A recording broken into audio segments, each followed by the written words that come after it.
আমরা দুঃখকে আরো গভীরভাবে আলিঙ্গন করব, কিন্তু আমাদের স্বপ্নকে কোনো মতে নষ্ট হতে দেব না। সাবাস স্বামী ব্রহ্মানন্দ, স্বামী শারদানন্দ। আমাদের মধ্যে এই বিশ্বাস, এই ভালোবাসা যদি থাকে, তাহলে কাশ্মীর থেকে কন্যাকুমারিকা পর্যন্ত, সিন্ধু থেকে ব্রহ্মপুত্র পর্যন্ত আমরা শ্রীরাম ও কৃষ্ণের ভাবধারাকে এগিয়ে নিয়ে যেতে পারব। দুঃখ, শোক, দারিদ্র, কোনো প্রতিকূলতাকে পরোয়া করলে আমাদের চলবে না। সব সময় মনে রাখবি, সত্যের জন্য সব কিছুকে ত্যাগ করা যায়, কিন্তু কোনো কিছুর জন্য সত্যকে ত্যাগ করা যায় না। আমরা রাজার কাছে গিয়ে যেভাবে ঠাকুরের ভাবধারা প্রচার করব, ঠিক সেইভাবে একজন চাষার কাছে গিয়েও প্রচার করব। জয়তু শ্রী গুরু মহারাজ, জয়তু শ্রী গুরু মহারাজ। মাথার ওপর ঠাকুরের পরামর্শ নেই, কি করবো আমি কিছু বুঝতে পারছি না। জানিস অতুল, একবার আমি থিয়েটার ছাড়ার কথা ভেবে ঠাকুরের কাছে গিয়েছিলাম। ঠাকুর আমাকে বলেছিলেন, যা করছিস মন দিয়ে করে যা, গিরিশে থিয়েটারে নখ শিক্ষে হয়, আমাকে বলেছিলেন ঠাকুর। কিন্তু এখন আমি ঠাকুরকে কোথায় পাবো? আমি কোথায় পাবো ঠাকুরকে? আমার ঠাকুরকে কোথায় পাবো? আমি তাকে গিয়ে বলবো যে লোকশিক্ষের কথা আপনি বলেছিলেন, সেই লোকশিক্ষের পাঠশালা আমি কি করে চালাবো ঠাকুর, কি করে চালাবো? দাদা আপনি শান্ত হন, দাদা নিজেকে শান্ত করুন। আপনি বসুন এখানে। গিরিশদা, তুমি চলে এসছো? আমি স্টারে গিয়েছিলাম, শুনলাম তুমি বাড়ি চলে এসছো, তাই আমি চলে এলাম। বলছি যে কোনো সমাধান সূত্র পাওয়া গেল গিরিশদা? 30,000 টাকা, 30,000 টাকায় গোপাল শীল স্টারের সমস্ত সত্ত্ব কিনে নিতে চাইছেন দেবেন। সেখানে উনি আবার নতুন করে থিয়েটার করবেন এবং সেই রঙ্গমঞ্চের নাম দেবেন উনি এমারেন্ট থিয়েটার। নতুন নাম, হারিয়ে যাবে স্টার থিয়েটার, কালের নিয়মে হারিয়ে যাবে। এই বিডন স্ট্রিটেই স্টার নামে বাংলার সেরা থিয়েটার ছিল এক সময়, যেখানে যুগাবতার শ্রী শ্রী রামকৃষ্ণ এসেছিলেন নাটক দেখতে। তার পায়ের ধুলো পড়েছিল সেই স্টার থিয়েটারে। হারিয়ে যাবে একদিন। সেখানে আমি তাকে খেতে বসিয়ে হাত ধরে টেনে তুলেছিলাম। আমি আপনাকে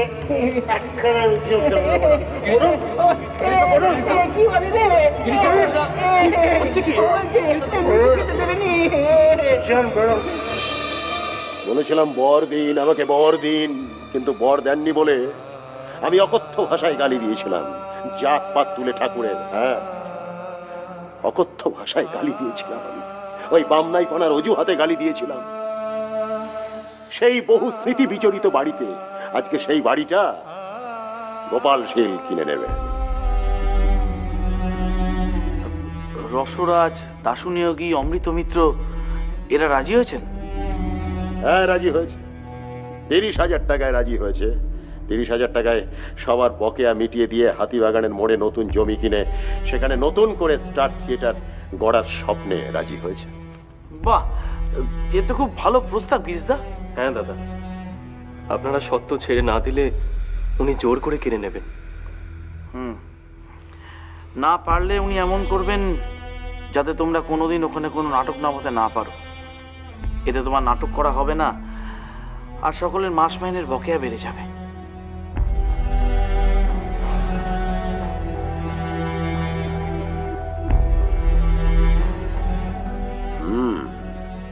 রসরাজ, অমৃতলাল, দাশুনিয়োগী, অমৃতি মিত্তির, ওরাও একই আশঙ্কা করেছে। আর আপনারা তো বাড়িটা সত্য ছেড়ে দিচ্ছেন, নামটা তো ছাড়ছেন না। আর ওই টাকায় হাতিবাগান বাজারের মতো এলাকায় থিয়েটার হল হলে তার অনেক সুবিধে দাদা। শহরে একেবারে মাঝখানে, বড় রাস্তার ধারে, আর যে কোনো জায়গা থেকে যাতায়াতের সুবিধে। দর্শকরা সেখানে গিরিশচন্দ্র ঘোষের থিয়েটার দেখতে আসবেন। না হলে আপনার স্টার থিয়েটারের স্বপ্নই থেকে যাবে দাদা। না দিলে গোপাল শীল তোমাকে কোনোদিনও মাথা তুলে দাঁড়াতে দেবে না গিরিশদা। বেশ, তোরা যখন সবাই রাজি তাহলে তাই হোক। ইডন স্ট্রিটের স্টার থিয়েটারের জন্য বিনোদিনীকে দেহ বন্ধক রাখতে হয়েছিল গুরমুখ রায়ের কাছে, আর নতুন স্টার থিয়েটারের জন্য এই গিরিশচন্দ্র ঘোষকে তার মাথা বন্ধক রাখতে হবে। গিরিশদা, মনে করো এটা ঠাকুরের ইচ্ছে যে তুমি একেবারে নিজস্ব একটা থিয়েটারের মালিক হলে, যেখানে কারুর চোখ রাঙানি চলবে না, কারুর অঙ্গুলি নির্দেশ চলবে না। তোমার থিয়েটারে তুমি হবে শেষ কথা। তবে তবে বিডন স্ট্রিটের স্টার থিয়েটার ছাড়বার আগে আমি শেষবারের মতো ওখানে বুদ্ধদেব চরিত করব। আমি করব শেষবারের মতো আমার বিদায়ী নাটক। জুড়াইতে চাই, কোথায় জুড়াই, জুড়াইতে চাই।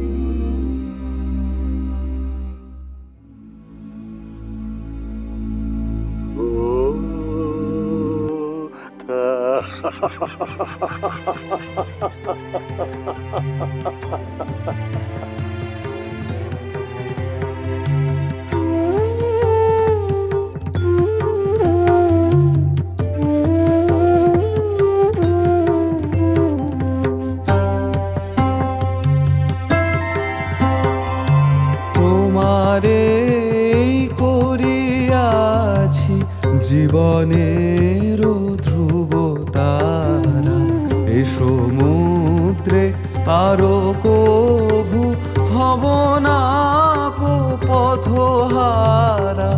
তোমারে করিয়াছি জীবনের ধ্রুব তারা।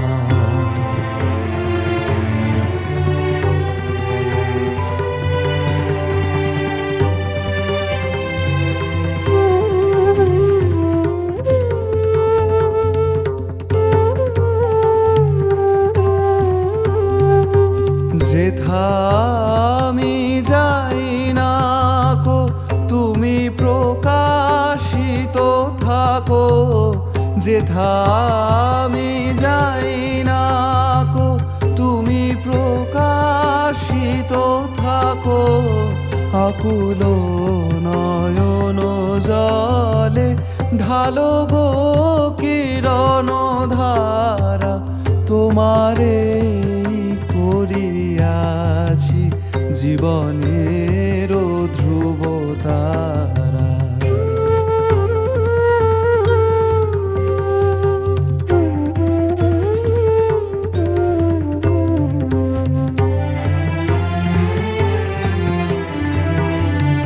তব মুখ সদা মনে জাগিতেছে সঙ্গোপনে, তিলে কো অন্তর হলে নাহেরি কুল কিনারা। কখনো বিপথে যদি ভ্রমিতে চাহে হৃদি, কখনো বিপথে যদি ভ্রমিতে চাহে হৃদি, অমনীয় মুখ হেরি সরমে সে হয় সারা। তোমারে করিয়াছি জীবনের ধ্রুব তারা, এ সমুদ্রে আরো কভু হব না কো পথহারা। তোমারে করিয়াছি জীবনের ধ্রুব তারা।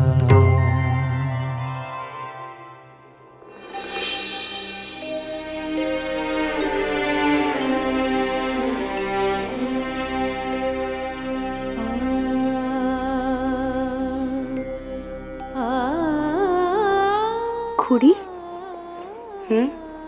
খুড়ো চলে যাওয়ার পর দিয়ে একে নিয়ে তোমারে দেখছি, দেখে মনে হয়েছে তুমি হয়তো এখন তোমার মনটা একটু জুড়োতে পেরেছো। তুমি কি সত্যি মনটা জুড়োতে পেরেছো খুড়ি?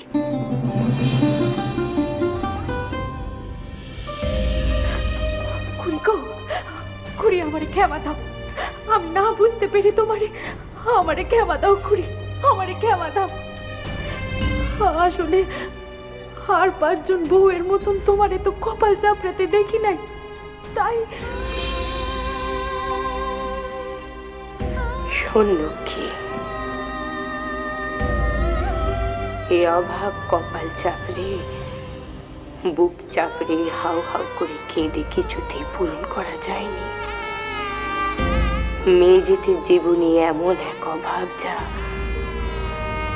যতক্ষণ না ওই চিতের আগুনে দেহখানি পুরি ছাড় খাক হয়ে যায় ততক্ষণ থাকে। আমি হয়তো আর 5 জনের স্বামী হারানো মেয়ের মতো কপাল চাপড়াতুম, কিন্তু তিনি যে আমার চোখের সম্মুখ দিয়ে আমার জীবন দিয়ে কোথাওটি হারিয়ে যাননি রে মা। আমি তিনাকে দেখতে পাই, তিনি আমার সর্বদা জানান দেন যে তিনি আছেন। খুড়ো তোমার স্বপ্নে দেখা দেন, তাই না খুড়ি?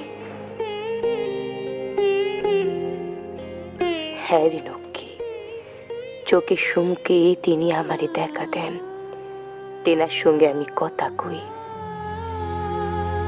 পথে ঘাটে বিপদে আপদে সর্বক্ষণ তিনি আমার সঙ্গে সঙ্গে থাকেন। ওই কাশি সেই দিনটির কথা তোর মনে আছে মা? হুমা, এই তো সেদিনের কথা, মনে থাকবে নি? এখানেই তো আসবার পথে আমরা যখন ওই বাবা বিশ্বনাথের মন্দিরে বসে আরতি দেখছিল, হঠাৎ পাশে তাকিয়ে দেখি তুমি নেই। আরতি দেখতে দেখতে আমার জানি না কেমন যেন লাগছিল, কেমন লাগছিল তা এখন আর তোরে মনে করে আমি বলতে পারবো না। তবে আরতি দেখতে দেখতে তেনার কথা আমার খুব মনে পড়ছিল। এছাড়া আর কিছুটি আমি জানিনি রে মা, আর কিছুটি আমার তারপর মনে নেই।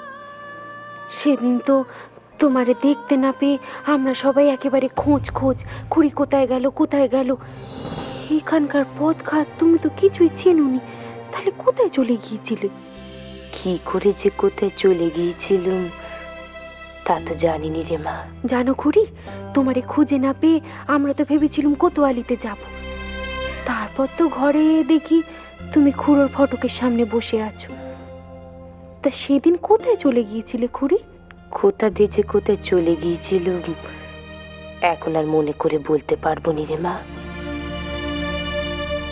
তবে মন্দির দিয়ে অনেক দূরে চলে গিয়েছিলাম। হুঁশ ফিরতে দেখি সে এক ভিন্ন পথ, বাবা বিশ্বনাথের মন্দিরের পথ তো নয়। আমি কোন পথে এলাম? এ তো খালাবাবু কুঞ্জের পথ নয় গো। আমার যে কি হয়েছিল কিছুই মনে করতে পারছি না। আমি লক্ষ্মী, গোলাপ, যোগিন ওরা তো বাবা বিশ্বনাথের মন্দিরে বসে আছে। ওখান দিয়ে আমি উঠে এলুম কি করে, আর কিসের জন্য এলুম আমি কিছুটি মনে করতে পারছি না। কিন্তু বাবা বিশ্বনাথের মন্দিরের গলি তো এটা নয়, এই পথে তো আগেও আমি কখনো আসিনি। এই পথেই ছিলাম নাকি ও পথে?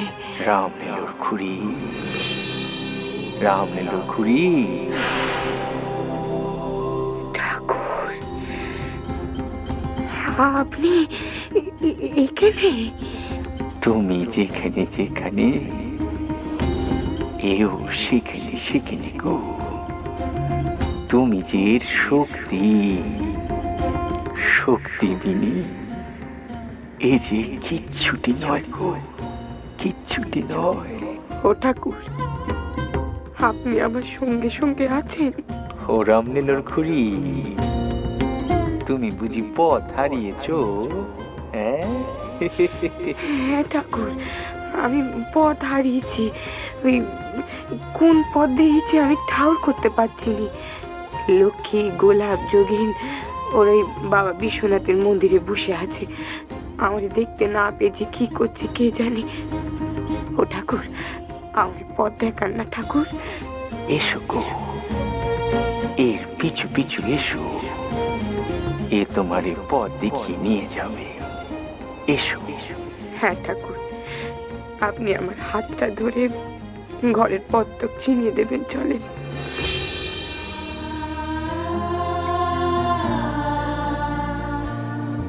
এসো গা, এসো এসো।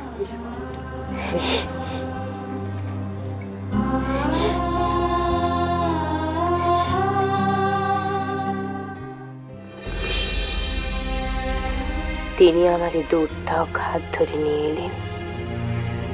দড়ির সামনে দেখি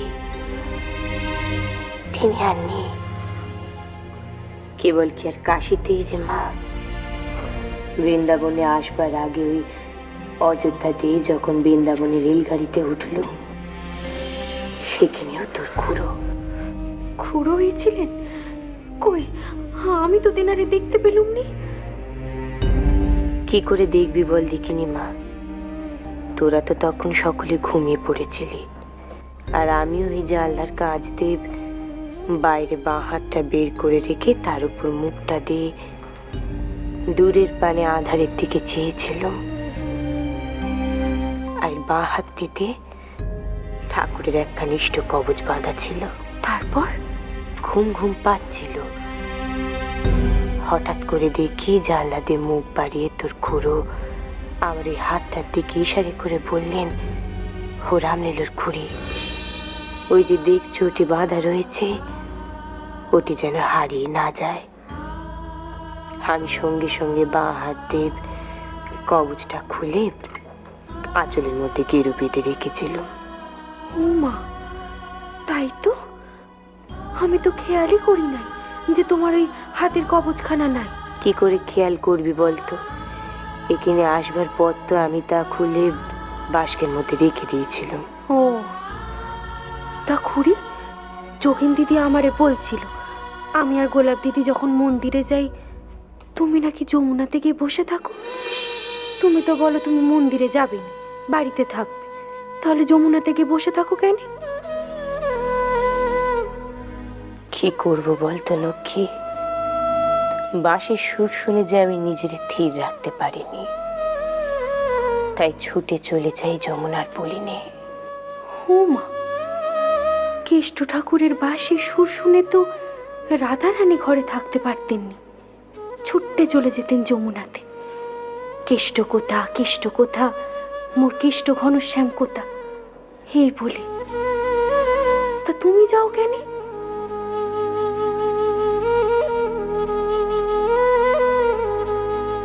কি করে বলি বলতো মা, হয়তো সেই সময় আমার মধ্যে রাধারানীর আবেশ হয়, তাই হয়তো আমি সেখানে ছুটে ছুটে যাই।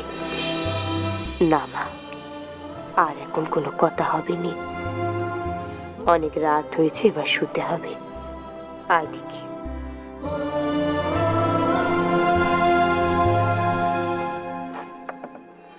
যে পুকুরের জল অল্প, সেই জল যদি খেতে চাও তাহলে উপরের জল আস্তে আস্তে করে নেড়ে নেড়ে খেতে হয়, বেশি নাড়াচাড়া করতে নেই।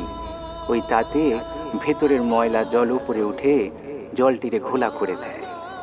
ঠিক যদি সচ্চিদানন্দ লাভ করতে চাও তাহলে গুরুবাক্যে বিশ্বাস করে আস্তে আস্তে সাধন ভজন করো। অল্প শাস্ত্র বিচার তর্ক বিতর্ক করলে অল্পতেই মন গুলিয়ে যেতে পারে। জয়।